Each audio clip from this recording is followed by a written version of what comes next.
A'udzubillahi minasyaitonirrajim. Bismillahirrahmanirrahim. Alhamdulillahirabbil alamin wassalatu wassalamu ala Rasulillah wa ala alihi wasahbihi ajmain. Alhamdulillah, berjumpa kembali kita dalam sesi sinopsis setiap daripada juzuk-juzuk Al-Quran. Alhamdulillah, pada malam ni kita akan bersama-sama insya-Allah dalam juzuk yang ke-22 insya-Allah. Jadi insya-Allah apabila kita lihat dalam juzuk yang ke-22 ini terdapat beberapa surah yang banyak sebenarnya, iaitu 4 surah semuanya.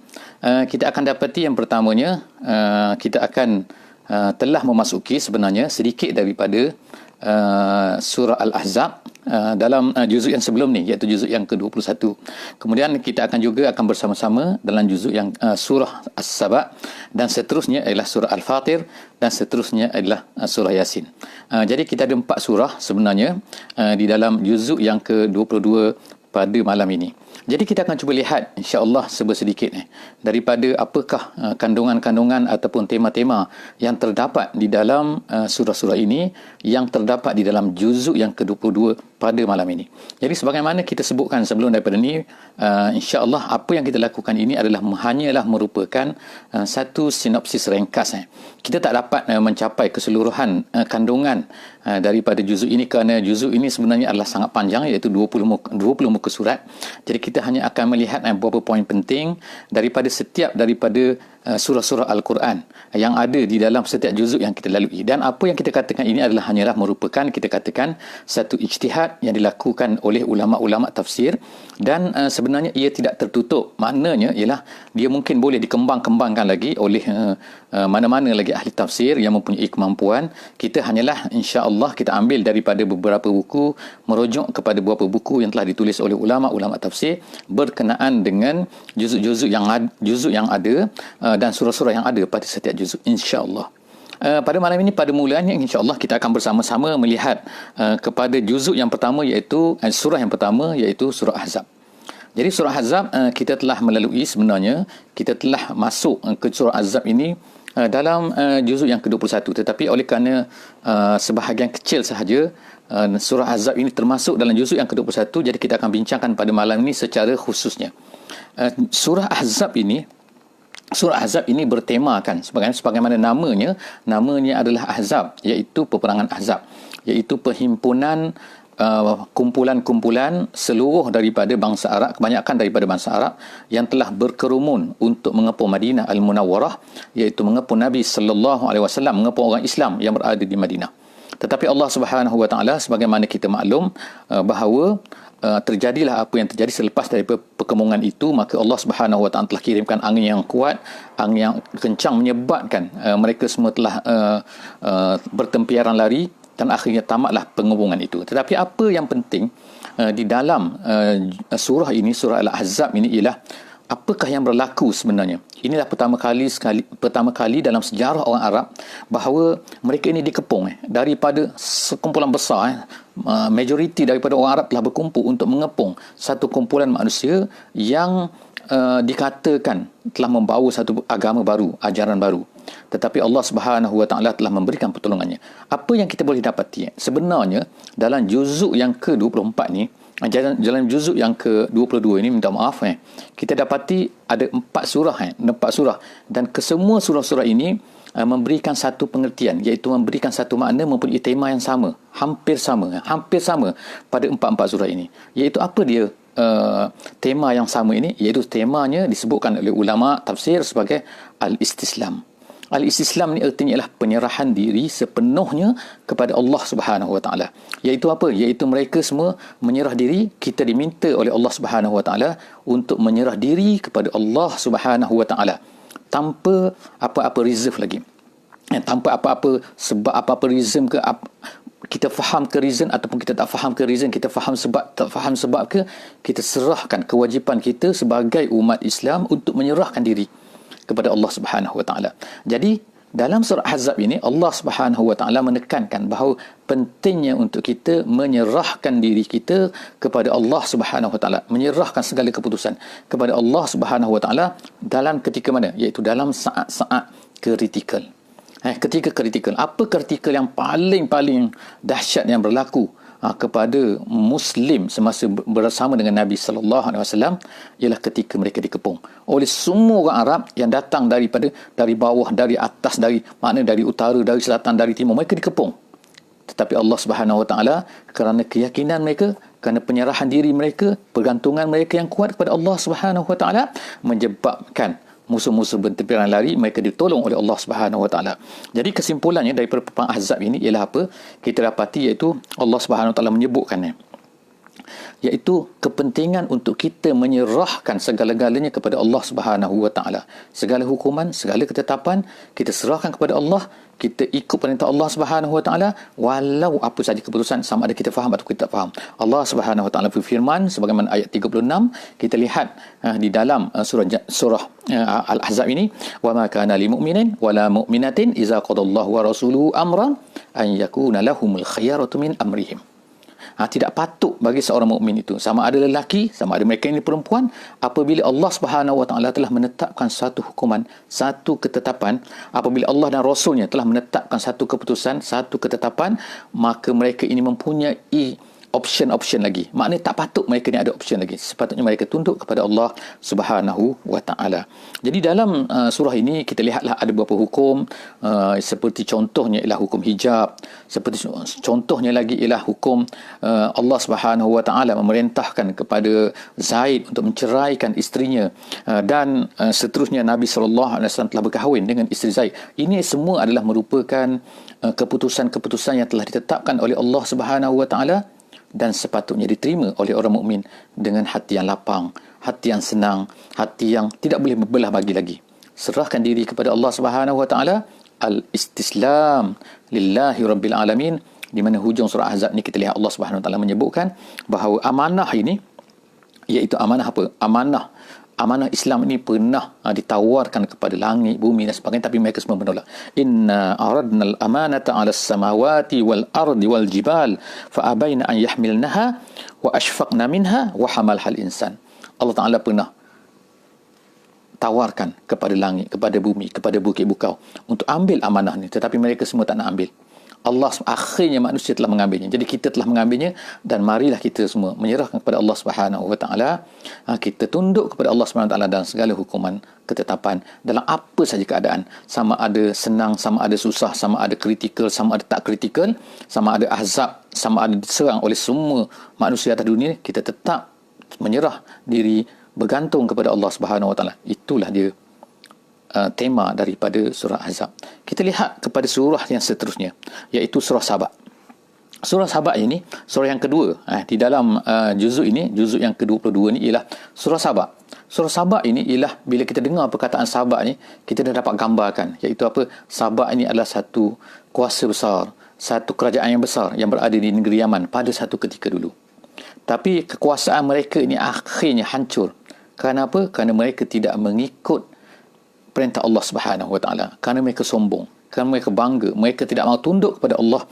Lalu Allah Subhanahu wa taala telah memusnahkan segala tamadun mereka itu. Allah Subhanahu wa taala sebut dalam surah Saba ini, iaitu laqad kana lisaba'in fi maskanihim ayah jannatan an yaminin wa shimal. Allah Taala kata, sesungguhnya bagi negeri Sabak itu, pada tempat tinggal mereka itu ada ayah, ada tanda kekuasaan Allah Subhanahu wa taala, iaitu jannatan. Mereka ada taman-taman di sebelah kiri, sebelah kanan. Maknanya seluruh keliling mereka itu dipenuhi kerana mereka ada empangan yang besar, ada dam yang besar kan.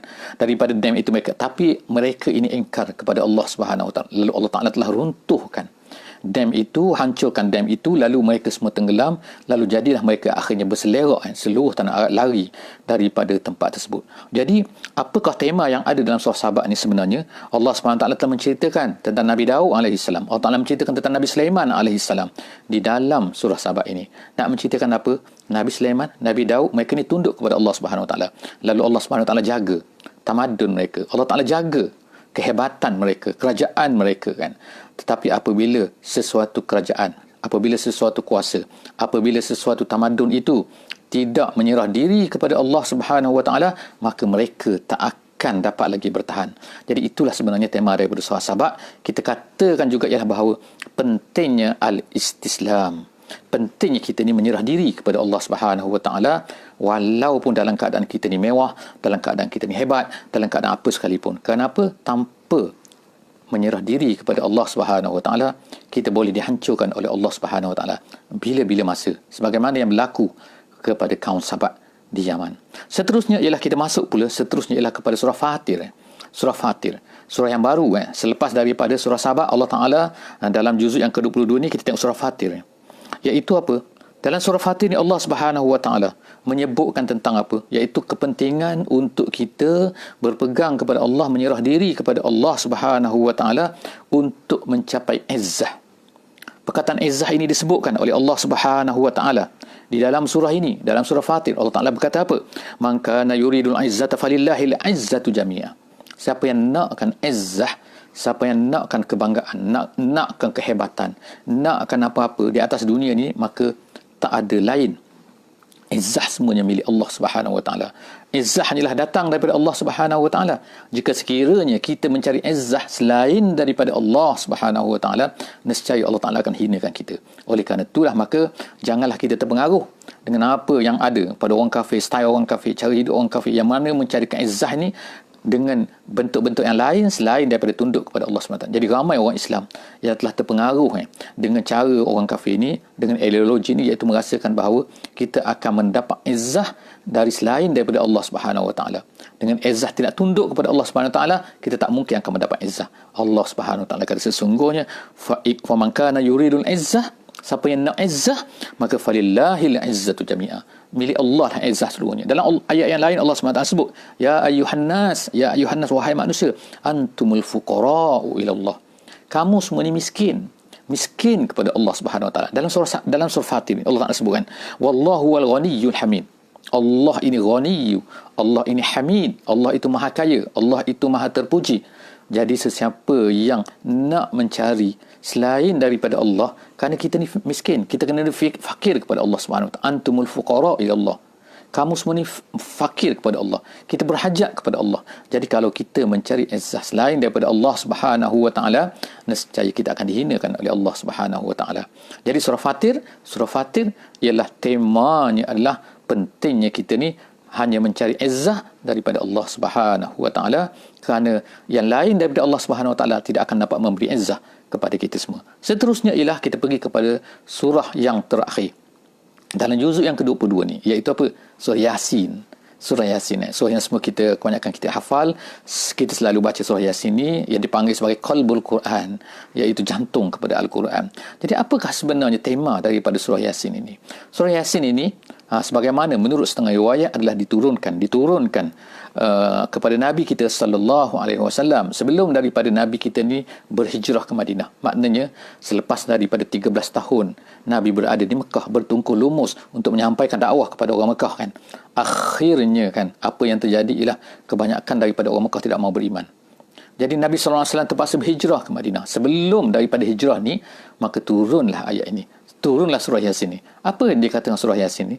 Surah Yasin ni kita sebagaimana yang kita boleh lihat daripada keseluruhannya, Allah Subhanahu Wa Taala nak mengatakan bahawa apa? Jangan kamu putus asa dalam dakwah, dalam menyampaikan Islam, walaupun ramai manusia tidak mahu menerima, walaupun ramai manusia menolak. Sebagaimana orang Mekah 13 tahun majoriti daripada mereka menolak dakwah Nabi sallallahu alaihi wasallam. Tapi apakah perlu Nabi ini kecewa? Apakah perlu kita berputus asa? Apakah perlu kita ni berhenti daripada dakwah? No, tak boleh berhentikan. Teruskan dakwah. Kenapa? Kerana dakwah adalah merupakan tanda kita ni patuh kepada Allah Subhanahu Wa Taala, iaitu kita menyerahkan kepada Allah Subhanahu Wa Taala. Serahkan hasil daripada dakwah kepada Allah Subhanahu Wa Taala. Jadi lihatlah apa yang terjadi selepas daripada hijrah Nabi kita sallallahu alaihi wasallam ke Madinah Al-Munawwarah. Apa yang terjadi? Dia telah mencapai kemenangan demi kemenangan kan. Dan akhirnya selepas daripada 8 tahun, Mekah sendiri pun jatuh ke tangan Islam kan. Dan selepas daripada 10 tahun, hampir seluruh tanah Arab sudah tidak ada lagi yang tidak Islam. Masya Allah kan. Itulah kejayaan dicapai oleh Nabi. Jadi apakah pengajaran, apakah tema daripada surah Yasin ini? Allah Subhanahu Wa Taala menceritakan dalam surah Yasin ini tentang seorang pemuda daripada Antioquia, dikatakan menurut setengah tafsir kata di Antioquia, iaitu di Syria sekarang ni, ataupun di Lebanon. di Syam, yang mana mereka ini, dia ni datang daripada jauh, daripada min aqsal Madinah, daripada hujung negeri, untuk menyatakan apa? Kamu ikutlah Rasul-Rasul ni, ittabi'ul mursalin, ikutlah Rasul ni, jangan kamu dustakan dia, jangan kamu apa. Tapi Allah SWT nak ceritakan bagaimana kan pentingnya dakwah ini perlu diteruskan, walaupun orang tak percaya, walaupun orang tak terima. Tapi jika kita nak buktikan kita ini tunduk kepada Allah, kita menyerahkan diri kepada Allah, kita ini menyerahkan segala-galanya, tawakal kepada Allah Subhanahu Wa Taala, maka caranya ialah dengan kita meneruskan tanpa rasa putus asa, walaupun apa yang terjadi, walaupun orang tolak semua pun, kita akan teruskan insya-Allah kerja ini kan. Jadi itulah yang kita katakan sebagai tema daripada surah Yasin. Jadi Allah SWT juga menyebutkan lebih kurang yang saya sempat, iaitu Allah Taala menyebutkan tentang bulan, tentang matahari kan. Semuanya bulan, matahari dan juga bulan yang berjalan di atas orbitnya kan. Matahari yang berjalan di atas orbitnya, bulan di atas orbitnya, yang tak pernah lari, semuanya tunduk kepada Allah Subhanahu Wa Taala. Jadi kalau manusia, takkanlah manusia tak mau tunduk kepada Allah Subhanahu Wa Taala. Takkanlah kerana orang menolak dakwah ni, kamu nak berhenti daripada mengikut perintah Allah Subhanahu Wa Taala untuk terus bekerja, sehinggalah kita tercapai apa yang dipanggil sebagai sama ada mati syahid di jalan Allah Subhanahu Wa Taala ataupun kita mencapai kemenangan. Jadi Allah Subhanahu Wa Taala telah menjanjikan dua ini, ihdal husnayain. Jadi setakat itulah saja yang sempat saya kutip daripada juzuk yang ke-22 pada malam ini. Moga-moga akan mendapat manfaat kepada kita semua, membantu kita insya-Allah dalam mentalaah kita, membaca kita, qiraat kita, tilawah kita daripada juzuk yang ke-22 pada malam ini. Wallahu a'lam bissawab. Wassalamualaikum warahmatullahi wabarakatuh.